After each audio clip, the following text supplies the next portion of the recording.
Coogs house. Houston's a favorite on Friday. The spread keeps on growing, and that only means it's a bigger trap game for the Houston Cougars.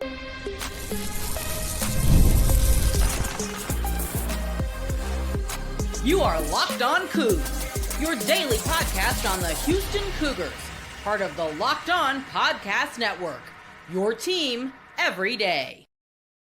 Welcome to Locked On Coogs, daily podcast about your Houston Cougars. I'm your host, Houston-born teacher and coach Parker Ainsworth. And whether you're a Houston fan or just a hater or king, stop by.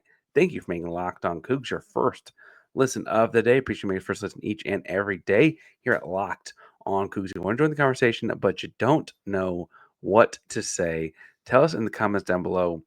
We've been talking Buc-ee's this week. When you go to Buc-ee's, are you a hot, prepared food person? Are you a prepackaged food person? Or do you stroll the aisles looking for mints and stuffed plush things and t-shirts and things like that? Tell us in the comments down below what you do at your Buc-ee's, because Houston's eating the Beavers this Friday night. Today's show is brought to you by Mazda. More about what makes you move later in the episode. I love talking about Mazda, so I can't wait to get to that part as well. But I got to talk to you first in the first segment about the ever-growing favorite that is Houston in this football game and why that feels very, very trappy. I also want to talk in the second segment about the defensive advantages Houston has in this game. And last but not least, the offensive advantages Houston has in the third segment, because I think they could score a lot of points in this one. But first, we've got to point out this line keeps growing. It opened up at just under 10, but by Sunday night, it was up over 10. It was 12 and a half as of yesterday. As of the time of this recording, it's up to 13 and a half points in Houston's favor. Houston on the money line's at 550, and the over-under set at 47 and a half. The over-under, interestingly, has stayed relatively consistent throughout the week, even as the spread grows. So for the folks at home that are keeping up with what that means or trying to figure that out, what that indicates is no matter what, as they continue to bump that number higher, more and more bets are coming in on the side of picking Houston to cover the spread. I mean, and 13 and a half points to win by more than 2 touchdowns. Enough bets are coming in over that at 12 and a half to make them bump it up to 13 and a half, 10 and a half to 12 and a half, and so on. And the reason sportsbooks want to do that, if quick, side note here, is because they maximize profit if they have 50% of the bets on both half of it, right? That's how they maximize their abilities to make money on it. So that's why they move that line. It's really about what the public is doing. I will say that public can be influenced by large betting, outfits and outlets and so on. And people will say this and say that and say to take this, say to take that. And those folks will be using analytics on football, whereas the, FanDuel, our buddies, will be using analytics on what we all click on. But I do, I like this line a lot. In a true vacuum of a neutral football game, I like this game a lot. And we'll talk more about that in a second. This spread indicates with the 47 and a half over under, you're looking at like a 30 to 16, 31 to 16, 32 to 16 kind of football game, right? I have been on the record this week of saying both 31 to 14 and 31 to 10. I can't decide what that second score for Oregon State's going to look like, but I kind of think it's somewhere in that range. So I actually feel like that's a pretty solid line for Houston. Look, Houston has broken 30 in each of their first 3 games, even as the opponents have gotten more challenging. They've also allowed just 29 points on the entire season, and I think it stands to reason that they could have a, air quotes, off day defensively and allow 21 in a single game and still win this game by a couple touchdowns, right?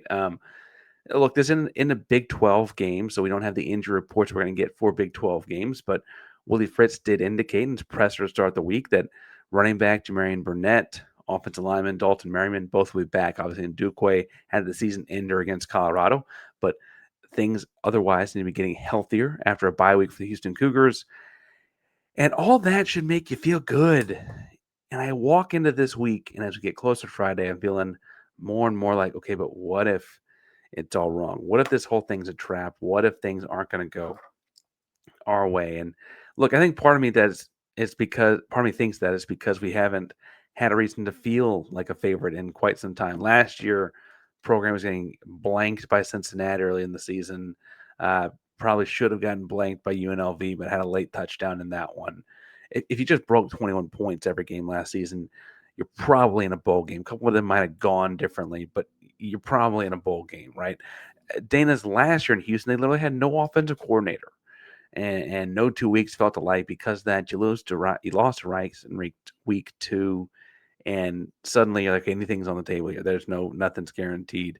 2022, I guess you never really felt out of any game, especially with like big wins and comeback wins against Memphis, but you also had to do the same kind of heroics to beat UTSA at the first week of the season, and you didn't really build on 2021 like you should have. In fact, by the end of 2022, you kind of realized 2021 was a really kind schedule in a lot of ways, and maybe that was some fool's gold or rosy colored glasses on that. Suddenly, right, the whole thing post pandemic feels like a farce. And I think that's why it's just been so long that this feels trappy. Further, you spent, because of the bye week, now 2 weeks hearing about how good Houston is, how this kind of dark horse feeling kind of Houston team is there, etc.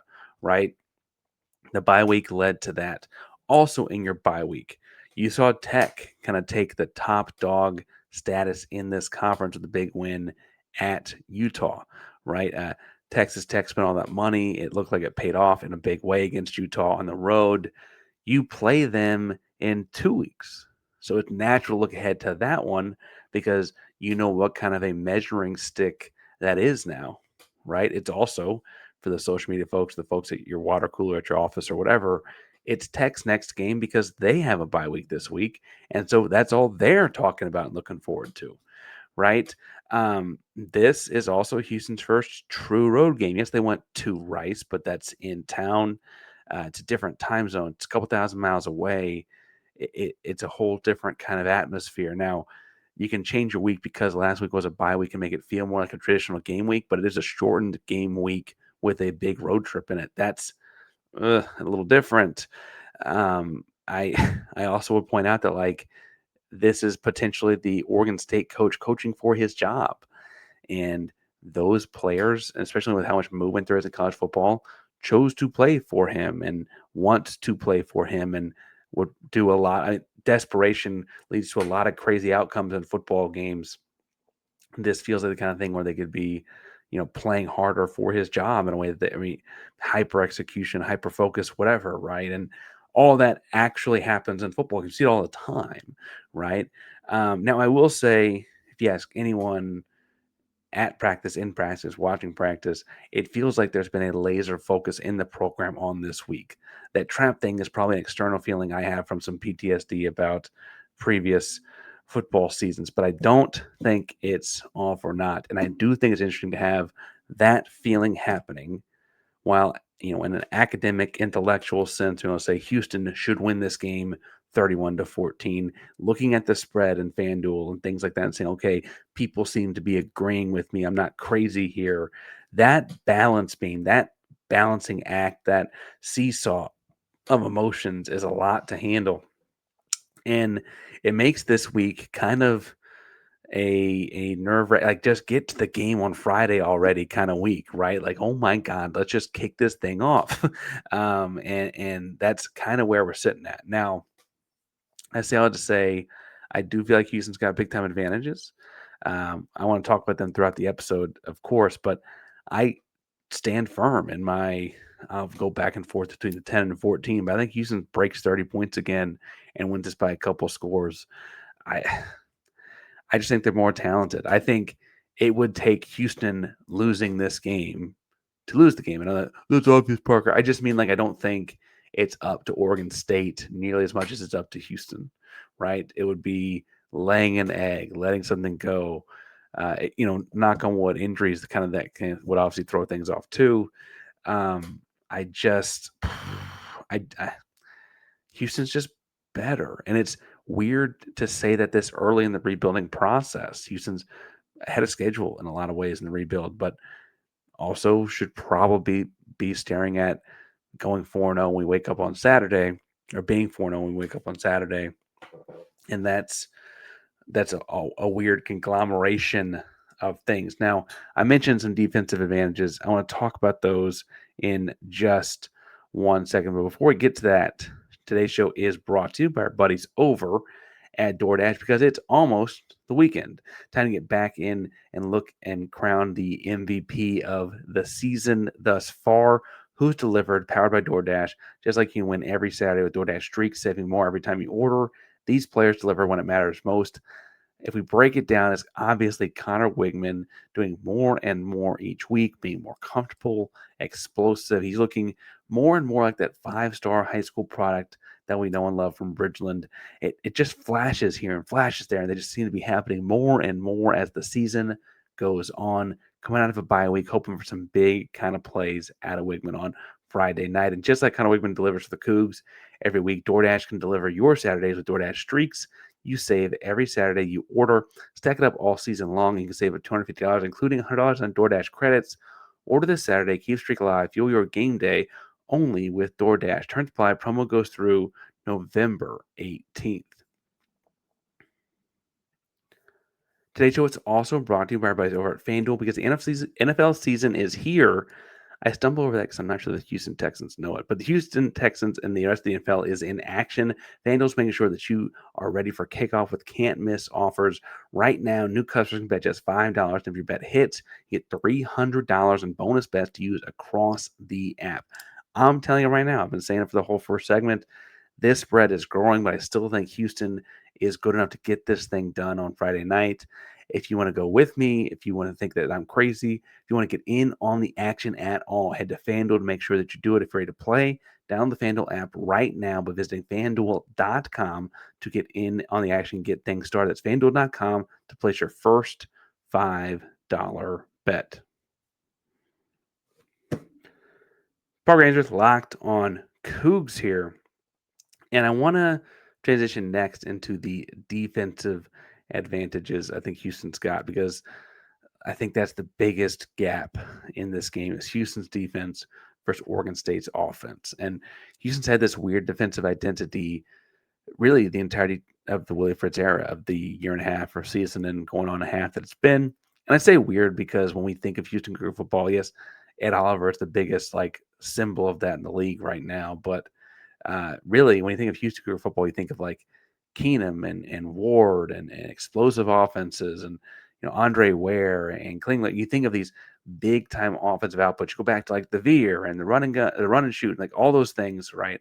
Like it's an offensive identity as a program, but this defense in the present tense is their advantage week in, week out. And I think it's worth pointing out that Oregon State's only scored more than 2 touchdowns against Fresno State. Houston's defense is, I'm just going to say it, is a lot better than Fresno State's. Now, obviously, you can have a bad day, but at their best, at their averages, Houston should be better than Fresno State in all 3 levels of the defense. And I also think it's interesting that when I watch Oregon State play, look up some analytical details, Oregon State struggles at the things Houston does well defensively. For instance, Oregon State has had trouble running the football this year. They just don't quite block well enough. Their offensive linemen are built to pass block, frankly. They look more like pass blocking offensive linemen. They score out as a pass blocking offensive lineman on PFF with their PFF grades. They just are better at that kind of stuff, right? They're leaner, athletic, etc. They're not bulldozers. Well, Houston, in the big picture, their run stats may not look as strong as you might indicate when you watch them on video. That's because 1/3 of their games is against an option attacking against Rice. This team is a really strong run defense, has really strong run defense centered around Carlos Allen and Khalil Laufau. I feel like that interior, especially with the way Carlos Allen has looked like an NFL caliber defensive tackle. So I might tell him to gain 10 or 15 pounds once he gets there. And power to you, man. That dude moves so well, side to side, laterally, with arms extended through double teams. Like you think of an interior defensive tackle as a guy that swallows blocks and it helps open up gaps for the linebackers. Like Jalen Garner's playing great, so it makes sense that what you think. But pay attention to what big number 5 is doing inside there, flying around, making plays. Really, really, and maybe it's because I like the kid, but he's really, really impressive. Really, really impressive. Laufau is also a tremendous transfer from Washington State. He's played Oregon State before as he was at Washington State, right? Knows what he's expecting here. He's had a great year too. Eddie Walls was a pass rushing specialist. He's been great in the run game. Trey McCutcheon just seems to do everything all the time. Houston's going to be ready. And listen, the Hankerson kid, the running back at Oregon State, runs the ball hard. His offensive line is built more as a pass blocking offensive line. It's just a misfit group for what their skill positions should be doing. Because when they drop back to pass the ball, Malik Murphy, who you remember from when Houston played Texas a few years back, was their backup quarterback. We've done this before, but came in the game at the end of the game when Quinn Ewers got hurt in that game. Houston should have won that game. Neither here nor there. Malik Murphy has a tendency to throw the ball over, throw the ball to the wrong team, turn the ball over. I, in making predictions this week, would anticipate at least two Oregon State turnovers. I really think that at least one's going to be an interception. I can't tell if you have an early fumble when they're trying to run the ball or not because the swarming, the punching of the ball, etc. But I think you get at least one interception and at least two turnovers out of this game this week. Look, Malik Murphy's thrown 5 picks through 4 games, and Houston's got 5 picks as a defense through 3 games. I know that they don't always play Stephen F. Austin every week, but as the teams have gotten more challenging and more difficult, and look, say what you want about Ryan Staub in Colorado, and he may end up being their second or third string guy the rest of the year. Who knows? He was the best passer of the 3, and that's why he was the guy that got the nod against Houston when they went to Caden Salter. They run a quarterback run based defense. So as far as Houston's passing game and passing defense goes, Staub would have been the one that tests that the most, and Houston passed that with flying colors. Um, I really think that you'll see a big game out of Mark Stampley in this one. Will James had the pick 6 earlier this year, and then I'm excited to see, we'll say, what Latrell McCutcheon. We talk a lot about Latrevion McCutcheon. Latrell McCutcheon is the older veteran guy, and thus far, he's been a no news is good news kind of corner. What I mean by that, Parker, I mean that he's covering his guys well enough that they're not getting a whole lot of targets, even because they're not open, right? I wonder at Oregon State if they find ways to get him more actively involved. McCutcheon did have like 11 tackles against Rice, a run-heavy team, obviously, so that whole coverage thing wasn't quite as significant to his part of the game plan as much as coming up and filling on the run plays were. I really think this is where again, holding them to 10, holding them to 14 in this game. Heaven said they pitch a shutout. That'd be tremendous, obviously, but they practice too. They got scholarships too, so I should be respectful there. I think the defense for Houston's a big time advantage in this one. Now, Oregon State might score early. And on Pac 12 Daily, another podcast covering the Pac 12 this week, I spoke with them and I mentioned, I was like, I do think this one becomes 31 to 10, 31 to 14, whatever one I said on that show. But it might be really close at halftime. It might be even really close early in the third quarter. I think Houston spreads this one out. And the defense will get big advantages once Houston starts scoring, because then Oregon State starts having to pass the ball because of the clock and the so on. And that's not going to go their way because Houston's going to be able to take the ball away once that happens. Like Murphy's been sacked a bunch of times too. It got pressured a lot. This is going to work in Houston's favor over the course of the game, assuming all things go as they should, right? Like the way this play ought to play out is that Houston's defense is a big dominating factor in this one. They got big advantages in there. I mentioned the interior defensive lineman and the guys doing the intercepting on the back half of the defense. I still think that Jalen Garner looks really strong against these guys too. Like I feel pretty confident in what Houston's got going on the defense side of the football. Now, to win 31 to 14, you also have to score some points. It can't all be the defense, right? And so I want to know about some of the advantages Houston's got on that end as well. But before we get to that, today's show is brought to you by our buddies over at Moz. This episode is brought to you by Moz, moving the game forward for those who believe it's not just about playing the game, but about redefining it. There are the moments do more than put points on the board. They move crowds, move culture, and keep moving the game forward. The moment I keep going with since it happened was when Connor Wegman left that dude in the dust as he juked his way in the end zone at the 5 yard line. People talk about, like, well, we saw him juke the guy, Stephen F. Austin, on the sideline or whatever.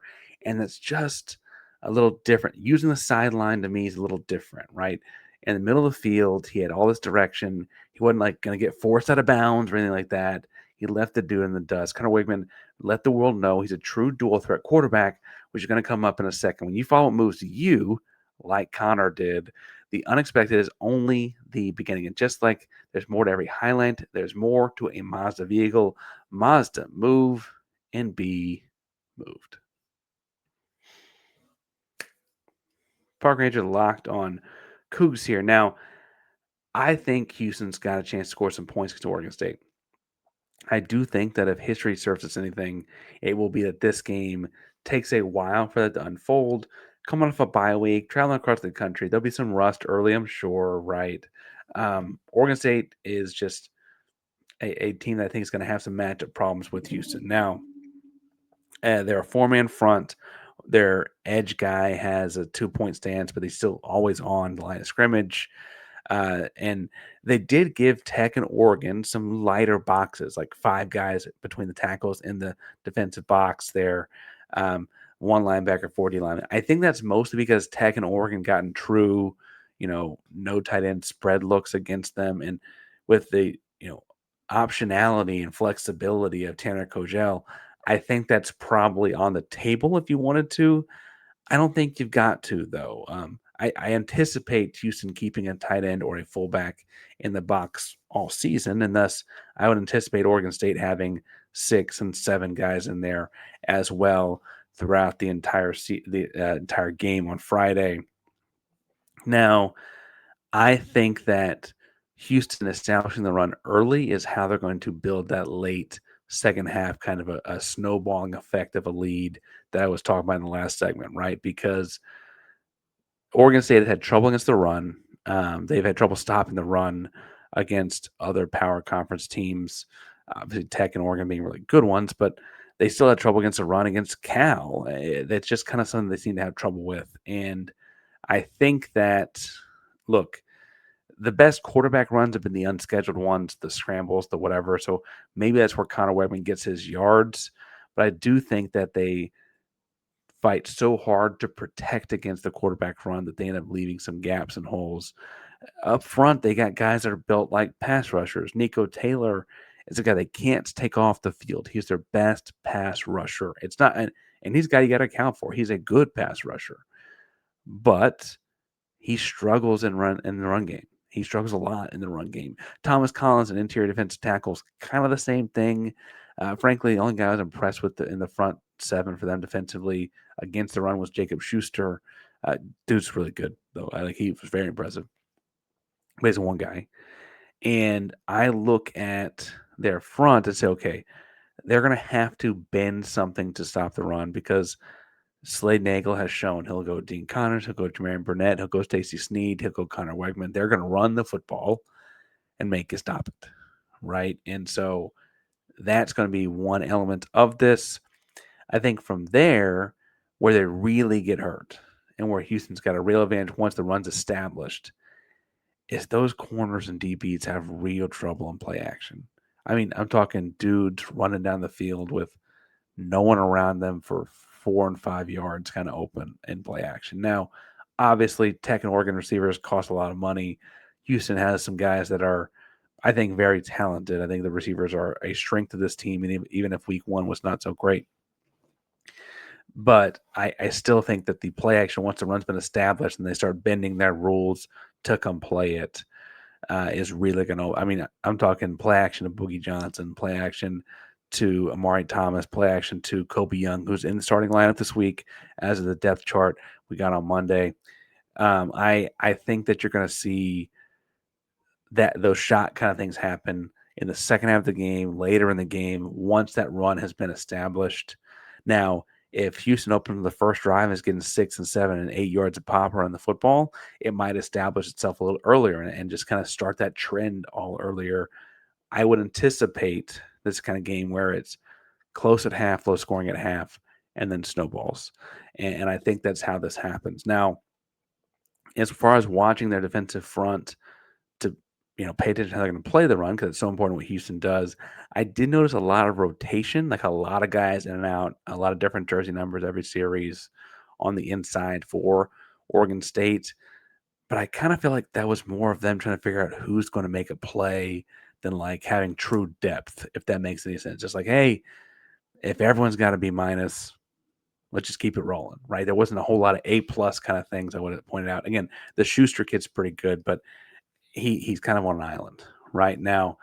As far as pass game goes, I mentioned play action pass, and I do think Houston's got an advantage in that.